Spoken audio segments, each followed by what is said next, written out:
Oji mamacita, Oji mamacita, tu demandes de qui, de moi, de nous, pour toi j'tire des cimasa. Vas-y mamacita, Oji mamacita, en plan ensemble j't'ai dit je t'aime à travers le Milinga. Oji mamacita, tu demandes de qui, de moi, de nous, pour toi j'tire des cimasa. Oji mamacita, en plan ensemble j't'ai dit je t'aime à travers le Milinga. Quand j'pense à toi j'suis pas allé, j'suis BG encore. Tu t'en fous de mes reproches et de mes erreurs qui sont moches. La bonne j'arrange mes souvenirs dans la rue, j'deviens rage quand j'suis dans le...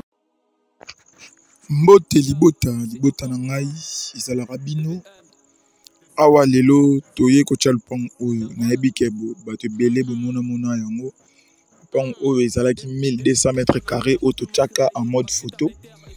Lelo tozalaki sur terrain banégociation na client liboso bayokani te yango toye kozongisa yango. Donc ndeka tolobaki lupango eza 1200 mètres carrés, donc 30 mètres x 40. Mama na lupango bolit pelouse nanda kobomona ya munene oyo ya 3 chambres, salon, cuisine, 2 salles de bain na toilette mususu libanda.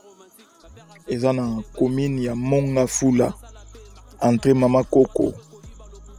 Commune Mongafula, entrée Mama Koko.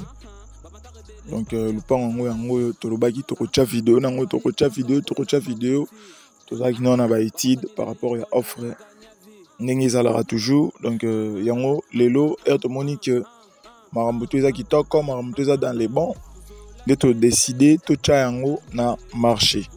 Donc lupango on est dans baki eza 30 mètres x 40, autrement dit 1200 mètres carrés.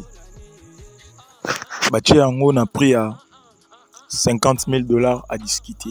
Donc le pan oyo, en vrai dire, déjà 30 mètres sur 40, et go divise à 10 sur 40, 10 sur 40, 10 sur 40, ou soit ego kabola mapé 10 mètres sur 30, 10 mètres sur 30, 10 mètres sur 30, 10 mètres sur 30. Et là, on a une vision moutou salé. Le pan est à 30 mètres sur 40. Donc, on a pris il y a $50,000 à discuter. Mais bisoto zala so ito tche lupango c'est que mko na ngaza mposa mbongo. Donc to tchango boye c'est que onyo so vous intéressé à bengi biso to solola to yeba comment avancer parce que mkolo nango aza mposa mbongo. Donc bisoto tchaka eloko pamba te so moni eloko to tche c'est que mko na ngaza na posa ya mbongo. Donc yango eza $50,000 à discuter.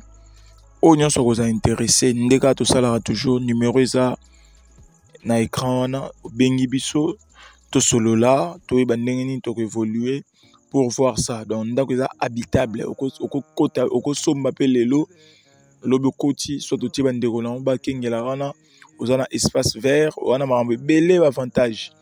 Voilà un peu donc atu bimi libanda nango yango yo libanda yango yo otomona batongi banda wa sika oyo onyoso banda wa sika bazo tonga. Donc eza bien. Donc avenir eza peu bien.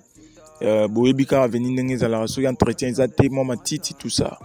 Eza bongo menzela mutuka eko matina kata lupango okoti pe na kata lupango mutuka pe efandi.